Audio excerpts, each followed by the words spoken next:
नौजवान था और यतीम भी था। शौक बन गया दीन पढ़ने का। मोहल्लेदार इलाके वाले कहने लगे कहाँ से कमाएगा, ना बाप है ना माँ है ना घर है, कहाँ से। हजरत रूमी कहते हैं नौजवान ने जंगल में झोंपड़ी लगा ली। वहाँ वो सुबह मदरसे जाता, शाम को जंगल में रहता, वहाँ अल्लाह अल्लाह करता, सबक याद करता। एक दिन बादशाह की बेटी रास्ता भूल गई, जंगल में आई सहेलियों के साथ, बॉडीगार्ड भी साथ थे पर रास्ता भूल गई। खोती खोती शाम हो गई, ऐसी खोई कि जब रात गहरी हो गई तो आके उस नौजवान के पास रुकी और चिल्लाने लगी। शेर के दहाड़ने की आवाज आती है, भेड़िए के बोलने की आवाज आती है। नौजवान अकेला, सहेलियां बिछड़ गई, गार्ड बिछड़ गए। कहने लगी मैं परेशान हूँ, मुझे जगह मिल जाएगी। नौजवान कहता मैंने शहजादी देखी और मुझे भी पता था कि घर एक ही है और आग को अंदर से दरवाजा भी बंद करना पड़ता है, जंगल जानवर भी आ जाते हैं। कहते मेरी छोटी सी कुटिया में, झोंपड़ी में वो आई, रो के कहने लगी सहारा कोई नहीं, अगर मैं पीछे निकलूंगी तो भेड़िए खा जाएगा। कहते मैंने उसे जगह दे दी। अकेली औरत, चिराग जल रहा है, सबक याद कर रहा हूँ। मेरे नबी पाक ने फरमाया जहां मर्द औरत अकेले हो तीसरा शैतान होता है। और शहजादी, वो बच्चा कहता है सबक याद करता रहा सारी रात।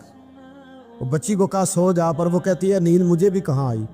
ऐसे मौक़ों पर नींद, सारी रात सबक याद करता। थोड़ी थोड़ी देर के बाद चिराग जलता तो उस पर उंगली रखता, हाथ जलता तो पीछे खींचने, फिर दूसरी उंगली रखता, थोड़ी देर के बाद जलता तो खींचने, हाथ सारा जल गया।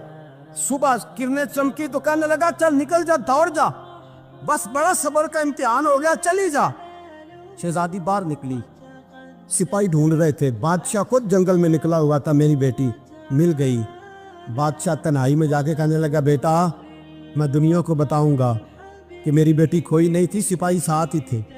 ये बड़ा मुश्किल होता है, बेटी तो भूल के भी रात कहीं रह पड़े तो लोग जीने नहीं देते, तो बेटा मुश्किल हो जाएगा मेरे लिए। कहाँ थी? उसने कहा नेक नौजवान के पास। उसने कहा बेटा मैं तो तेरी बात मानूंगा पर दुनिया नहीं मानेगी। अगर उस नौजवान ने किसी को बता दिया कि तू उसके पास थी तो फिर लोग मेरा जीना मुहाल कर देंगे। बेटा मैं मर जाऊंगा, मेरी मजबूरी ये है कि वो कहीं राज ना उगल दे वो नौजवान, उसे कत्ल करना पड़ेगा। औरत ने मिन्नतें की, उस बेटी ने कहा मेरे मौसम को मारोगे, रोई। और वो कहने लगा मैं बादशाह, वो मेरा अपना वकार है, मैं उसको छोड़ नहीं सकता। गिरफ्तार कर लाए सिपाही। वक्त तय हो गया सजा का। अकेले कारकोशरी में रखा गया, जो उसके खास एतबार वाले थे उनकी ड्यूटी लगाई। बादशाह ने बुलाया पहले बिलम,